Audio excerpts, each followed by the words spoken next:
তাহলে আজকে ক্লাস হচ্ছে ফ্রেশ কাকে বলে, তাই তো? কি লিখ বলছি আমি? ফ্রেশ কাকে বলে, তুমি বলতে পারবে? এবার শব্দগুচ্ছ কোথায় আছে দেখো, এই দেখো লিখেছি the man with innate wisdom. এইটা এটা সাবজেক্ট, তোমাকে কে সাহায্য করেছিল? এ দেখো এটা পুরোটা সাবজেক্ট দেখছে, হেল্প সাহায্য করলো আমাকে। তাহলে এই দেখো পুরোটা subject, the man with innate wisdom, এই পুরোটা সাবজেক্ট, তাই তো? তাহলে এই দেখো একটা দুটো তিনটে চারটে পাঁচটা ওয়ার্ড আছে, তাই তো? এখানেতে 5টা ওয়ার্ড নিয়ে কী হচ্ছে, একটা সাবজেক্ট হচ্ছে, তাই এটা একটা ফ্রেজ। ক্লিয়ার?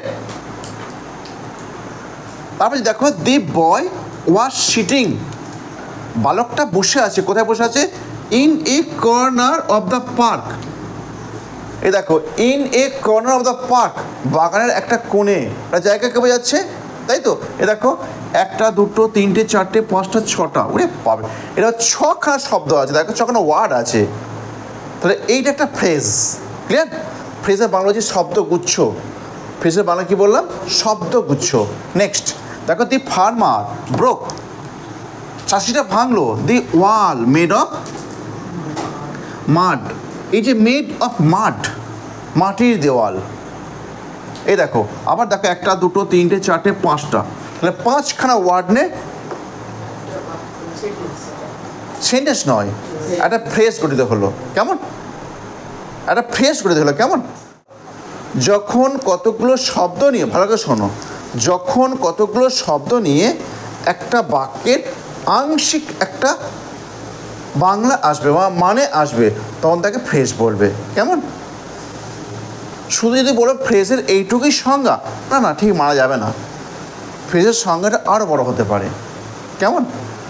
যদি লিখতে হয় লিখে নাও, তাহলে তুমি কী লিখলে? Phrase is a total of some relative words. Phrase হচ্ছে কিছু সামগ্রিক, কিছু সম্পর্কিত শব্দ, টু ইন্ডিকেট, ইঙ্গিত করতে, এ মিনিং পার্টলি, একটা আংশিক মানে প্রকাশ করতে, কার? অপেক্ষা একটা বাক্যের। কিন্তু তাদের থাকবে না সার্টেন সাবজেক্ট এবং ভার্ব। যদি ভার্ব থাকে তো সাবজেক্ট থাকবে না, সাবজেক্ট থাকলে ভার্ব থাকবে না। কেমন? কিন্তু একটা বাক্যে কিন্তু সবই থাকবে। ক্লিয়ার? তাহলে এই রকম ফ্রেজকে তুমি দেখো না, এটাতে এইটা একটা ক্রিয়াম ফ্রেজ থাকে, এটা কর্তাকে বুঝিয়ে, সাবজেক্টকে বুঝিয়েছে, তাই তো? হ্যাঁ, আবার দেখো এইটা দেখো একটা অ্যাডভার্বকে বুঝিয়েছে, তাই না? আবার দেখো এই ফার্মার ব্রোক দ্য মাড ওয়াল, এটা একটা অ্যাডজেক্টিভ, তাই তো? তাহলে এইরকম রকমারি থাকার জন্য, ফ্রেজের এরকম রকমারি থাকার জন্য ফ্রেজকে আবার মোটামুটি 5টা ভাগে ভাগ করেছে। কেমন? কিন্তু ক্লাস 8-এর 3টে ভাগ আছে। 3 ভাগ কী কী? নাউন ফ্রেজ আছে, অ্যাডিটিভ ফ্রেজ আছে, আর অ্যাডভার্ব ফ্রেজ আছে। নেই কোন দুটো? ভার্বাল ফ্রেজটা নেই, ভার্বাল ফ্রেজটা ওইটা নেই, আর নেই প্রিপোজিশনাল ফ্রেজটা নেই। ক্লিয়ার? এই দুটো নেই। তুমি ভার্বাল ফ্রেজ দেখো না, তুমি যে ফ্রেজাল ভার্ব শিখেছো, ফ্রেজাল ভার্ব, সেখানে ফ্রেজাল ভার্ব পুট আউট মানে নিভিয়ে দেওয়া, মেক আউট মানে বুঝতে পারা, এইগুলো হচ্ছে ফ্রেজাল ভার্ব। কেমন? এইগুলো তো ভার্বাল ফ্রেজ। আর একটা তুমি দেখো যেটা প্রিপোজিশনাল ফ্রেজ শিখেছো, ইন স্পাইট অফ মানে সত্ত্বেও, ইনস্টেড অফ মানে পরিবর্তে। কেমন? ইন দ্য সেম টাইম একই সময়, এইগুলো হচ্ছে প্রিপোজিশনাল ফ্রেজ। যে ফ্রেজগুলো প্রিপোজিশন নিয়ে গঠিত হবে তাদেরকে বলা হয় প্রিপোজিশনাল ফ্রেজ। ক্লিয়ার হয়েছে না হয়নি? এইবার আমি তোমাকে মুছে দিচ্ছি, আরও কিছু লেখাচ্ছি। দেখো, হি টুক এ মাড কাপ। আচ্ছা, এই যে মাটির হি টুক এ মাড কাপ, মাটির কাপ, দেখো এইটা কিন্তু অ্যাডজেক্টিভ। যদি এটা এরকম না লেখে হি টুক এ কাপ মেড অফ মাড, দেখো এটা ফ্রেজ, তাই তো? তাহলে এইটা কিন্তু অ্যাডজেক্টিভ, তাহলে এইটা কিন্তু ফ্রেজ। কিসের কাপ? মাটির কাপ। এটা অ্যাডজেক্টিভ হয়ে যাচ্ছে, তাহলে কি ফ্রেজ হবে? Adjective phrase. বলতে পারছি না আমি। আবার লেখো, the robbers the robbers broke the iron gate. এই Rudra, the robbers broke the iron, এই যে আয়রন গেট যেটা বলছি, গেটটা নাউন ফর্ম, কেমন গেট? Iron gate. এইটা কি? এটা অ্যাডজেক্টিভ, কিন্তু অ্যাডজেক্টিভ ফ্রেজ নয়। ইয়েস, যখন তুমি এরকম না লিখে লিখবে the gate made of iron, তখন এটা ফ্রেজ হয়ে যাবে, তাই তো? যদি এইটাকে আমি না এরকম না লিখতে আয়রন গেট বলি, অসুবিধা কী আছে? অসুবিধা আছে, সেটা ইউজ করা হবে অ্যাডজেক্টিভ রূপে, আর এইটা ইউজ করা হচ্ছে একটি ফ্রেজ রূপে। বোঝাতে পারলাম? এইটা অ্যাডজেক্টিভ আর এটা অ্যাডজেক্টিভ ফ্রেজ, যেটা কি অ্যাডজেক্টিভ না ইউজ করবে কী রূপে? ফ্রেজ রূপে, তখন তার নাম হবে অ্যাডজেক্টিভ ফ্রেজ। ক্লিয়ার? আর একটা দেখো, আচ্ছা অ্যাডভার্ব, আমি খুব তাড়াতাড়ি করছি তাই তো? অ্যাডভার্ব, আচ্ছা অ্যাডভার্ব কাকে বলে? কে বলতে পারে? ঠিক আছে, যে শব্দটা ভার্বের দোষ মেয়ে দেখালে অ্যাডভার্ব। কেমন? ক্লিয়ার? দেখো এই রকম এই অ্যাডভার্ব আমরা ক্লাস 7-এ বা তার নিচে শিখেছিলাম। অ্যাডভার্ব অফ ম্যানার, তাই তো? অ্যাডভার্ব অফ প্লেস শিখেছিলাম আমরা, তাই তো? Adverb of time, adverb of frequency, আর ইন্টারোগেটিভ অ্যাডভার্ব, তাই তো? আগে আমরা শিখেছিলাম adverb of manner, adverb place, adverb time, adverb frequency, adverb interrogative adverb. আমরা এগুলো শিখেছিলাম বাচ্চা বয়সে, ক্লাস 7-এ শিখেছিলাম। এবার এইগুলো ভালো করে দেখো। যদি কেউ লেখে দেখো I have seen him in the central part of the garden, আমি দেখছিলাম তাকে কোথায় দেখেছিলাম? ইন দ্য সেন্ট্রাল পার্ট, মানে ঠিক মাঝখানে বাগানটার, তাই তো? এইটা দেখো ফ্রেজ। কেমন?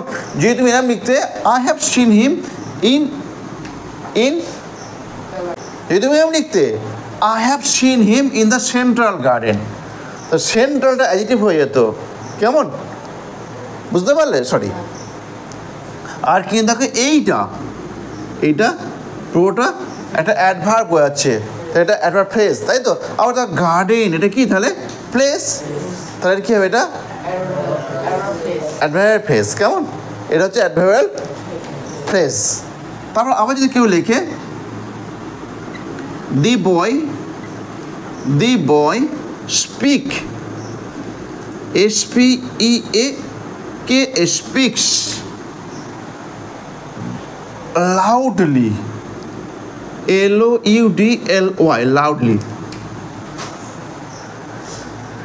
দেখো যদি কেউ এরকম লেখে দি বয় স্পিক্স লাউডলি, এই লাউডলিটা কি? এটা অ্যাডভার্ব, কিন্তু অ্যাডভার্ব ফ্রেজ নয়। যদি এইটা এরকম না লেখে, যদি লেখে at the top of his voice,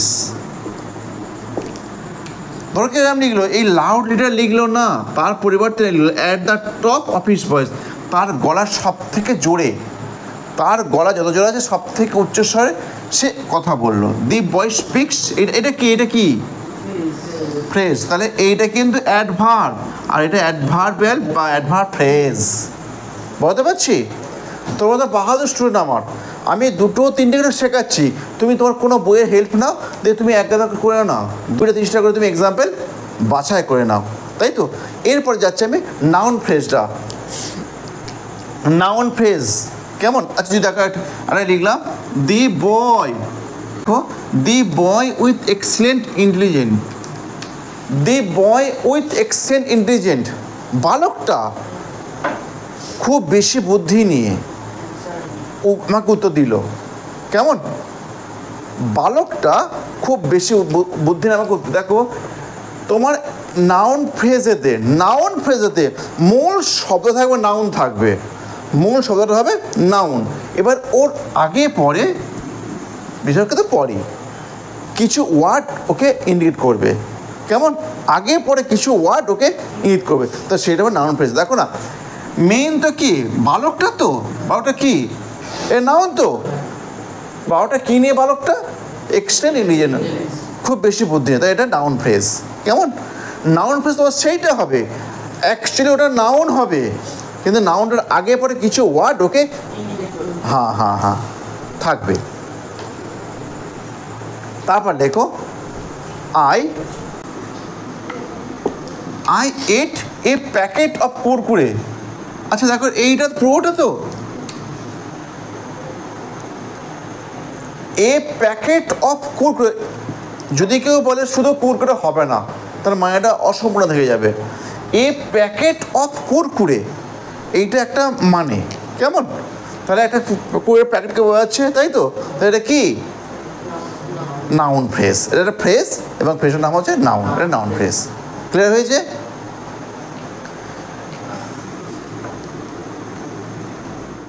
শেষ দেখো she offered me a cup of tea, তিনি আমাকে দান করলেন, তিনি আমাকে দিলেন এক কাপ চা। কেমন? দাবি করা নয়, বলছি অফার দেওয়া, তিনি দিলেন আমাকে এক কাপ চা দিলেন। আচ্ছা তুমি যদি ধরো এই যে এ কাপ অফ টি, এইটা সব নাউন, তো এটা নাউন। তো তোমার মনে ডাউট লাগছে স্যার, তাহলে এই যে লিখলে মেড অফ এইটা মেড অফ আয়রন, তাই তো? দেখো এই আয়রনটা না নিলে শুধু গেটে একটা কিন্তু মানে আসবে। তুমি দেখো না, চোখটা ভাঙলো, এই আয়রনটা তুমি কেটে দাও, হ্যাঁ, চোখটা ভাঙলো দরজাটা, একটা মানে কিন্তু এসে গেল, তাই তো? তাহলে এটা অ্যাডজেক্টিভ না নিলে তুমি হয়ে যেত। কিন্তু তুমি এইখানে ফারাকটা বোঝো, শি অফার্ড মি, তিনি আমাকে দিলেন এ কাপ অফ টি, এক কাপ চা। তোমার ডাউট থেকে যায়, যে কনফিউশন থেকে যায়, কোনটা অ্যাডজেক্টিভ ক্লজ, কোনটা অ্যাডজেক্টিভ ফ্রেজ, কোনটা নাউন ফ্রেজ, দ্বন্দ্ব থাকে। কিন্তু তুমি এখানে ভাবো না, এ কাপ অফ টি, এইটা তুমি কোন একটা ওয়ার্ড, ধরো তুমি কোনো একটা ওয়ার্ড বাদ দাও, বাংলা আসবে? তিনি আমাকে দিলেন একটা কাপ, এটা হয় নাকি? একটা কাপ আর এক কাপ চা আলাদা জিনিস। এই পুরোটাই হচ্ছে আর নাউন, তাহলে কী ফ্রেজ হবে? Noun phrase. এরকম আরও ক্লাস পাওয়ার জন্য আমার সাথে থাকো।